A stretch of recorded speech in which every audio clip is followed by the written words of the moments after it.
Olá, tudo bem? Como vão vocês? Vamos lá, vamos entender esta maravilhosa ciência chamada genética que nos apresenta e nos explica como herdamos características de nossos ascendentes, de nossos pais, né? E como estas características serão transmitidas para nossos descendentes. Ok? Vem comigo. Então, nós vamos falar hoje de herança intermediária. Nas outras aulas nós falamos das heranças dominantes, recessivas. Hoje nós vamos falar de uma herança intermediária. O que acontece? Quando eu tenho um gene dominante e um gene recessivo, não vai nem valer o dominante nem o recessivo. Vai acontecer algo intermediário, né? Então a soma dos dois vai gerar um indivíduo intermediário, tá? Então isso chama-se de monohibridismo sem dominância, tá? Então não tem dominância do dominante, do alelo dominante. Ele vai se misturar e ele vai gerar um caráter intermediário, tá? Determinada por um par de alelos sem dominância entre os alelos, tá? E o heterozigoto resulta em fenótipo intermediário. Então, nós temos dois tipos de alelos diferentes. Vamos pensar assim, um azão, azão, um azinho, azinho. E aí nós vamos homozigotos. E aí nós temos um azão, azinho, que é um heterozigoto com fenótipo intermediário. Vamos supor que o azão, azão era vermelho, e o azinho era uma flor branca, né? Flor vermelha, flor branca, dois monozigóticos. Quando eles se cruzam, eles trocam um gameta entre si, eles vão ter então um descendente heterozigoto com azinho, e ao invés de ser branca ou ser vermelha, ele vai ter uma cor intermediária, vamos dizer assim, rosa. Ok? Tá? Então, este é o processo do monohibridismo sem dominância, que segue também a primeira lei de Mendel, né? Então, herança intermediária pode ser semidominância ou codominância, né? Então, essa herança intermediária, ela pode ser chamada de metade dominante ou metade não dominante, ou codominante. Já vamos entender o que é o codominante. Então, quero explicar agora para não perder a graça. Vamos lá. Semidominância. Dominância incompleta. Então, por isso que ela é semidominante, né? Então, ela não é completa. Onde o heterozigoto apresenta características intermediárias dos dois homozigotos. Olha lá o exemplo da corola das flores da boca de leão, né? Par de alelos V e B, V de vermelha, B de branco, né? Alelo vermelho, alelo branco. Então nós temos flores vermelhas, flores brancas, né? Então a troca de gametas vai gerar indivíduos intermediários rosas, né? Ou diferentes cores intermediárias entre o branco e o vermelho, tá certo? Então nós temos cor vermelha, cor branca e a cor rosa. Não há dominância da cor, e sim uma fusão dessas cores, uma mistura dessas cores, tá? Ok? Cor da flor, né? Caráter, cor da flor. Alelos, V de vermelho, B de branca. Fenótipos, flor vermelha, flor branca, flor rosa, né? Genótipos, monozigoto, heterozigoto, né? O VB. Cruzamento de dois homozigotos obtém-se 100% de indivíduos heterozigotos intermediários. Olha lá como acontece, né? Dominância incompleta ou semidominância. Cruzamento de dois descendentes F1 obtém-se F2. Então vamos ver como acontece. Vermelho e o branco, né? Gera um único gameta, porque eles são homozigotos, gera um V de um gameta e o B de um gameta. Só tem essa possibilidade.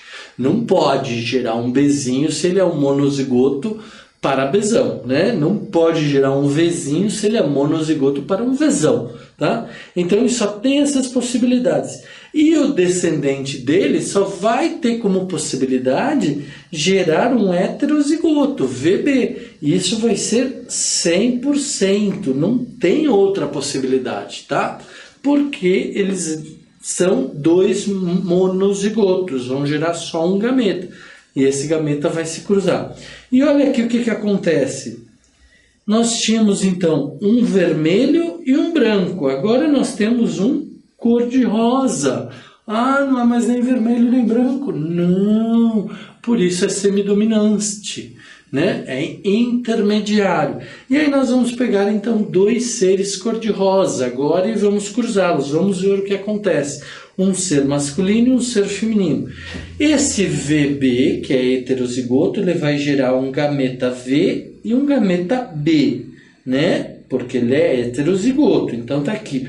O V apresenta caráter vermelho, o B apresenta caráter branco, tá? Nenhum dos dois é cor-de-rosa, porque o cor-de-rosa só se manifesta na presença dos dois gametas, ou na ação dos dois gametas. Quando separados, eles voltam a ter o caráter ou a característica da sua função, né? Do seu gameta, que era vermelho e que é branco.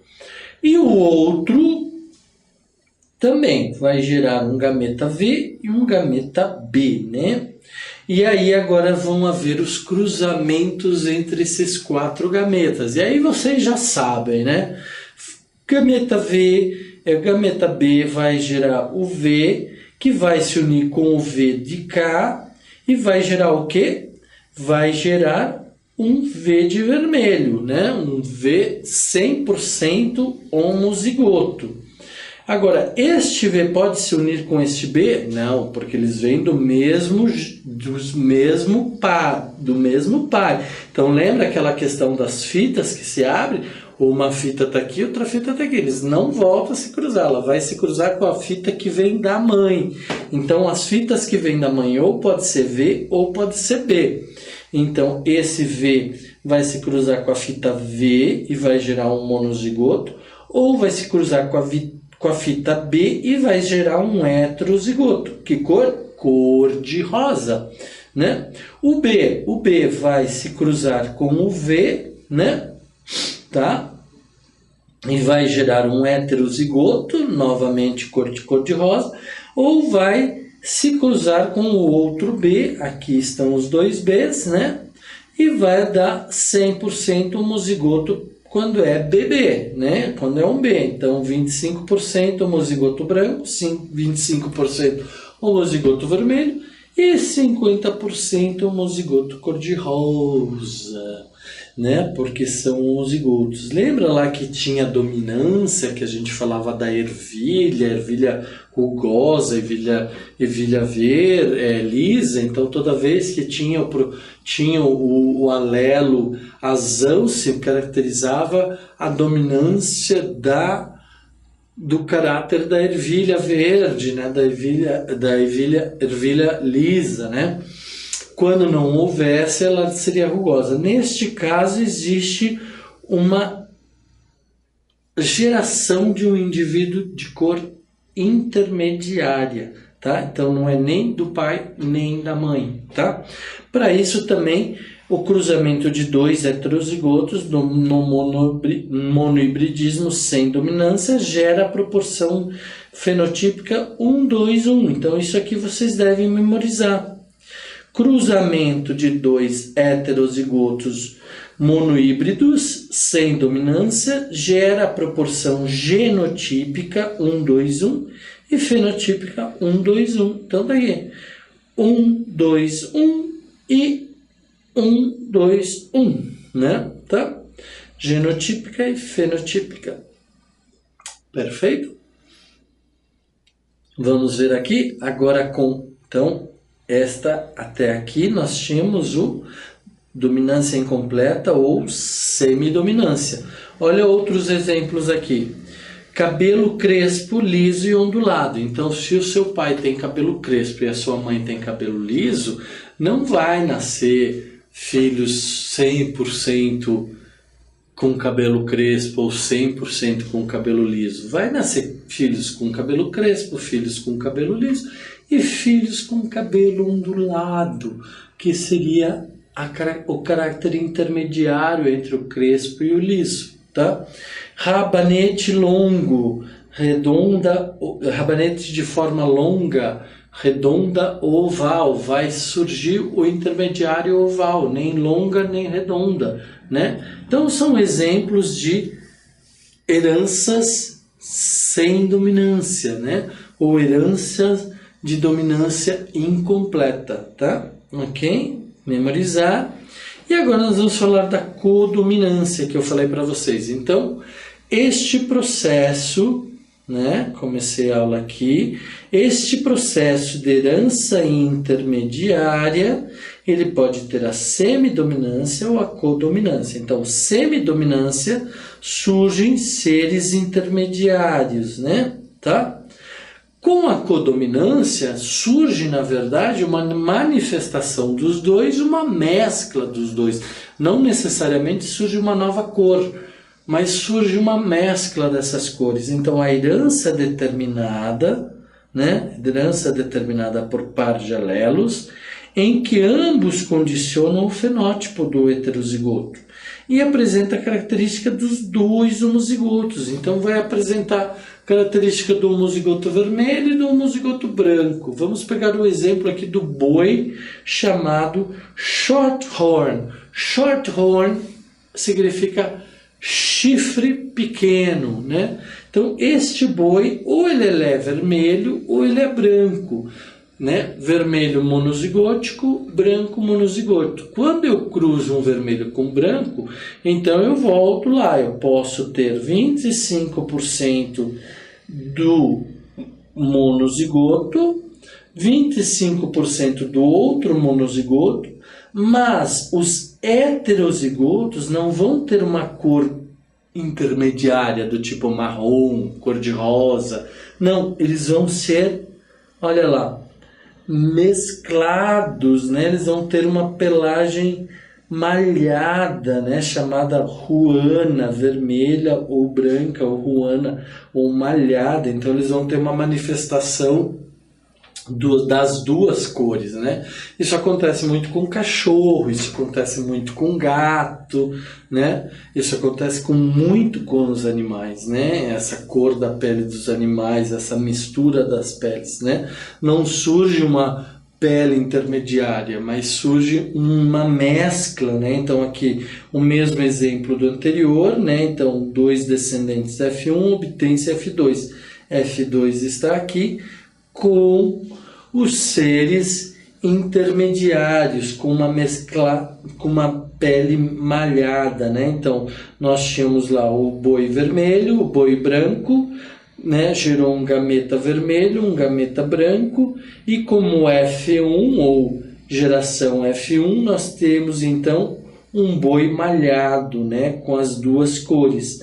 Quando eu cruzo dois bois malhados, né? Oriundos desses parentais monozigóticos, então agora eu tenho o quê? Eu tenho 4 gametas, né? 2 iguais, né? Para cada um desses parentes ou paternos ou pais aqui em F1.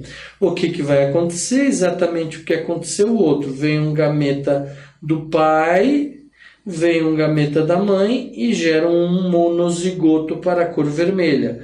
Vai um gameta do pai branco, vai um gameta da mãe branco e gera um monozigoto da cor branca, né? Agora, quando há mescla, este heterozigoto ele não vai ser cor-de-rosa, como no caso da semidominância. Aqui na codominância vai haver o quê? Uma malhagem, né? Um malhado, um boi malhado. Então vai ter as duas cores, vai apresentar as duas cores dos pais, né? Tá? Então, expressão dos genes, maneira como um gene se expressa, né? Então, um gene se expressa sempre por uma relação do seu gene, do seu gameta, mais uma ação do meio ambiente. O que isso quer dizer? Por exemplo, se uma pessoa, se um animal tem nos seus gametas o gameta da obesidade, não significa que ele vai ser obeso, vai depender da forma ou do meio ambiente onde ele se desenvolve.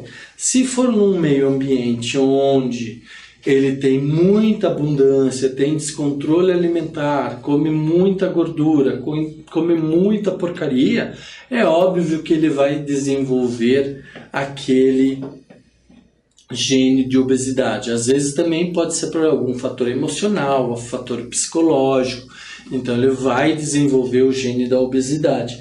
Mas não necessariamente isso é regra, ele pode ter o gene da obesidade e nunca desenvolver o gene da obesidade, né? Tá? Isso depende do que? Da interação gene mais ambiente, tá? E como isso é expressado? Então existe uma expressividade. Mesmo o genótipo para um caráter pode expressar fenótipos mais ou menos acentuados, depende das condições ambientais. Então, essa expressão do genótipo, né, que vai determinar o que a gente chama de fenótipo, então o fenótipo é a característica do gene mais o meio ambiente, então o genótipo é a característica do gene, mais a ação do meio ambiente forma o fenótipo. E isso pode ser expresso mais intensivamente ou menos intensivamente, né?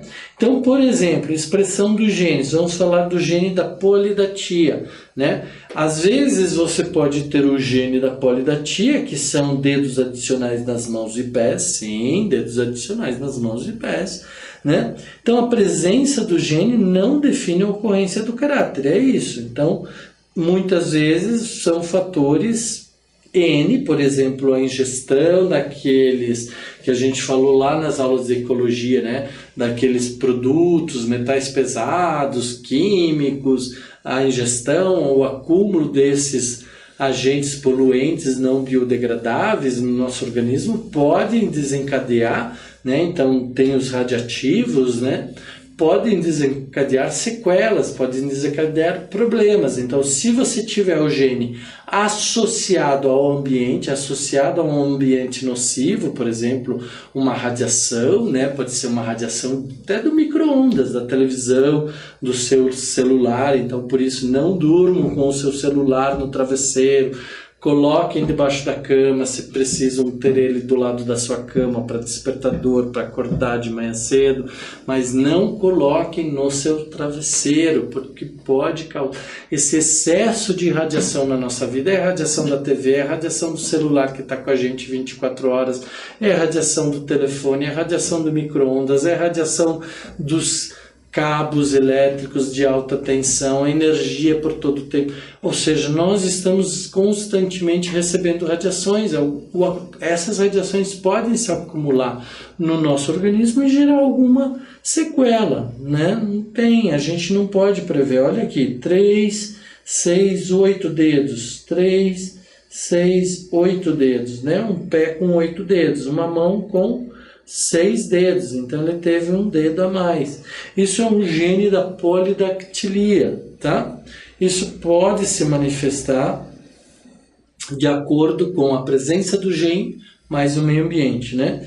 E o que é penetrância? É a capacidade de um gene expressar-se de acordo com o genótipo, tá? Pode ser incompleta quando indivíduos portadores de um genótipo podem não expressar o caráter, como a gente falou, da obesidade ou da polidactilia, né? Então, por exemplo, 15% dos portadores de polidactilia têm pés e mãos normais, né? Então tem lá, tá lá o gene, mas não manifestaram o gene, porque na hora da fecundação do feto não houve uma ação daquele gene. Então, a pessoa que tem aquele gene nasceu normal, com 5 dedos em cada mão, né? Não 5 mãos seria polimembros, né? Polimembros, tá? Existem os polimembros, existem as pessoas que nascem com mais de 2 pernas, com mais de 4 braços, tá? Existe isso. né? E 85% apresenta o caráter. Então é bem alto, a chance de um gene se manifestar, que é a penetrância desse gene, né? A capacidade dele se expressar é muito alta, mas sempre existe uma possibilidade de ela não acontecer, tá? Isso é chamado então incompleta. E completa quando a presença do gene não tem jeito, tem o gene, ele vai se manifestar, tá? Ok? Por exemplo, filhos de albinos que têm, ou albino que tem o gene do albinismo, vai se manifestar. Uma vez tendo o gene albino, no seu código genético, no seu heredograma, não tem jeito, vai manifestar o caráter, a característica de albino, tá? Ok? Para homozigotos recessivos, que sempre expressarão o caráter, sem exceção, tá? Então, a penetrância ou a capacidade de expressar pode ser incompleta, então nem sempre, mas pode ser para alguns completa, que é o caso do albinismo, né? E é o caso da polidactilia, é o caso da obesidade, tá bom? Tá certo, pessoal? Então, aqui é uma aula intensa, a gente precisa estudar bastante, a gente precisa rever esses conceitos, fixar bem esses conceitos, lembrar que toda a ação de um gene depende também da interação com o meio ambiente, né? Então nós temos as heranças sem dominância completa, né? Ou com dominância intermediária, que podem ser semidominantes ou codominantes, né? Quando é semidominante significa que vai surgir uma cor, um caráter intermediário. Quando é codominante, ela vai gerar uma característica mesclada, né? de duas cores, né? Por exemplo. E aí nós falamos sobre os genes, né? A presença de um gene vai depender também, muitas vezes, da ação do meio sobre aquele gene. Muitas vezes pode ser no momento da fecundação, muitas vezes pode ser ao longo da vida. Então, de repente, uma pessoa tem um gene para uma doença e essa doença passa a se manifestar de acordo com a seu tipo de vida, a sua qualidade de vida, né? Tá?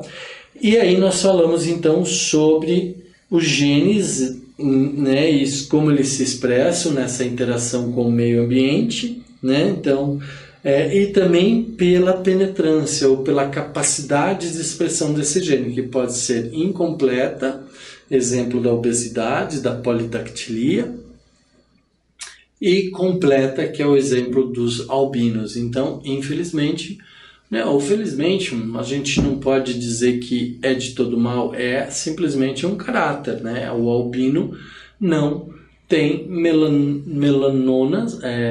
melatoninas, né, ou pigmentos de pele suficientes para dar às suas peles, sua pele, ao seu olho, né, cores normais, né, ditas normais, expressões normais para as cores de pele, seja elas brancas, morenas, negras, né? Então ele fica com um tom mais rosáceo, né? O olho também fica com um tom mais rosa, mais vermelho, né? Às vezes bem claro, né? Tá?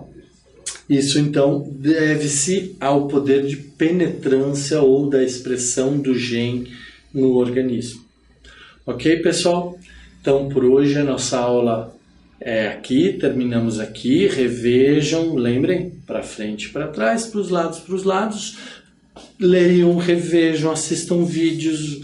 Hoje a internet nos possibilita muito, né, muitas opções. Quem não tiver um acesso a uma internet, nós temos vários locais públicos que fornecem internet, né?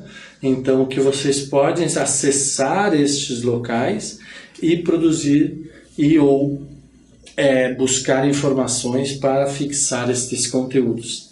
Tá certo, pessoal? Um grande abraço, fiquem bem e até a próxima aula.